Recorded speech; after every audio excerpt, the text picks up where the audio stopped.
вот это, который его поймал, вот это, как его, комитетчик, позаботился, который там очевидец или там, короче, как понятой. Да, понятой, свидетель там. Якобы год назад у него купил одну таблетку трамадол. Якобы. То есть, когда его арестовывали, задерживали, Да. они привели человека, который сказал, что он год назад у Сабурмамеда покупал трамадол. Да. И потом говорит, я вас знаю-то не знаю.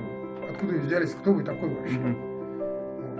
И старик, короче, я ему, говорит, сразу говорит, все сказал, я что ли тебе, по-моему, не стыдно вот такого сказать? И он, говорит, покраснел, промолчал там, короче, вышел. И потом коридор, говорит, я увидел, что с этим комитетчиком, который меня брал, с ним стоял, разговаривал там, короче, прощался, ехал. То есть это, скорее всего, был человек-комитетчик? Да, это был посыльный человек, которого привели специально, чтобы дали.